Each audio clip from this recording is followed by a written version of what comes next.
Titikman ko ito ngayon. Mm. Mm. Mm. Ang sarap.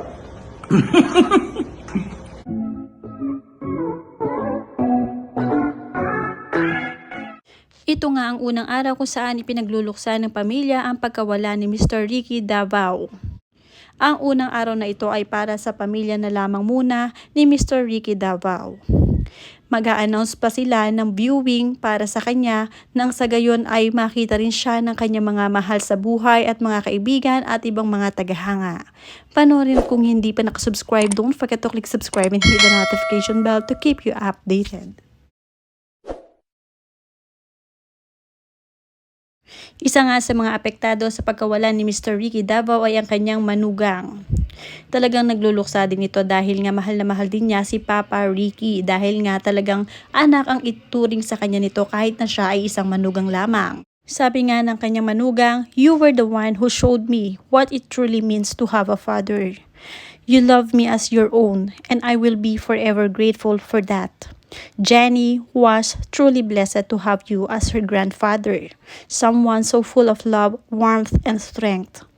You were one of the strongest people I've ever known, and you were deeply loved by so many. You were always proud of my achievements. You cheered me on in my blogging journey and constantly encouraged me in my business. You would always say, "If you ever need anything, just call me," and those words meant everything to me. Your calls were my safe space. They gave me comfort and strength, especially on the days when I needed it most. I will never forget you. Every beautiful memory we shared will live on in my heart. I wish you more than words can express. I love you so much, Papa Ricky. You will always be with me forever in my heart.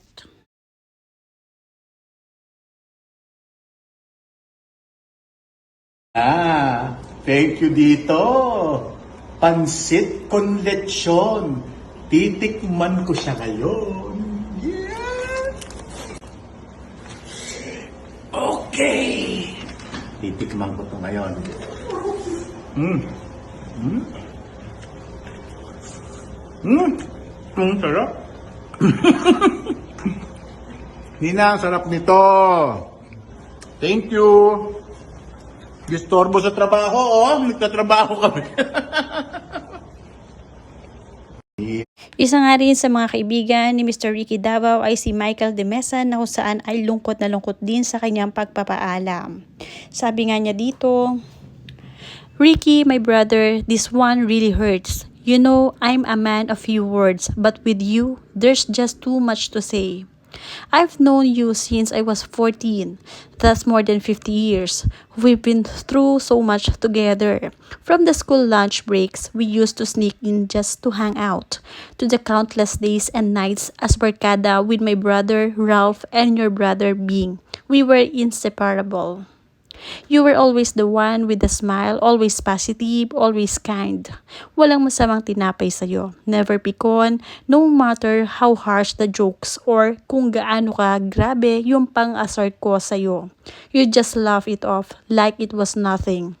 That was the kind of person you were. Light-hearted, generous, and full of joy.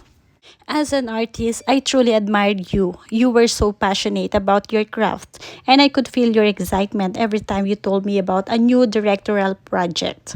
I remember how proud you were when you finally got to direct, which one was a dream you never gave up on. We worked together on TV, film, and stage, and I'll always treasure those moments. To be able to create with you was an honor.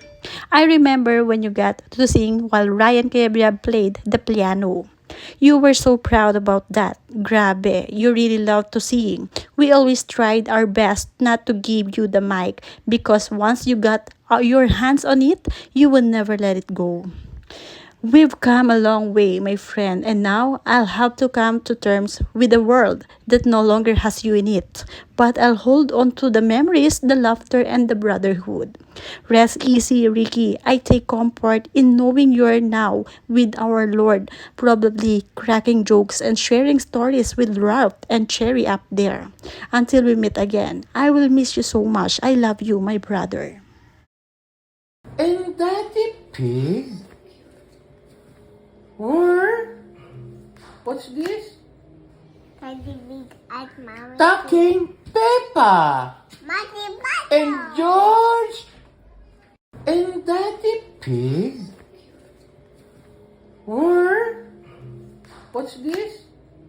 Teddy Big at Mommy. Talking Peppa Mommy and George. Isa rin si Aiza Sigera sa mga nalulungkot sa pagpanaw ni Ricky Davao. Our last get-together for your birthday.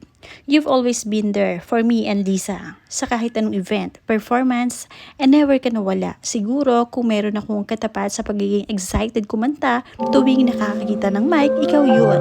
Napakasarap mong kakwentuhan, ka-jamming at kaibigan. Masaya ako na nadalaw pa kita sa hospital. Kahit hindi ka noon makasalita, madaldal ka pa rin. Hindi ko malilimutan yung saya mo nung sinabi ng doktor mo na pwede ka na kumain ng chocolate. At yung ngiti mo nung sinabi ko sa iyo na buting nag-shave ka na ng buhok dahil mas pogi ka at mukha kang mas bata. I really thought you were going to get better.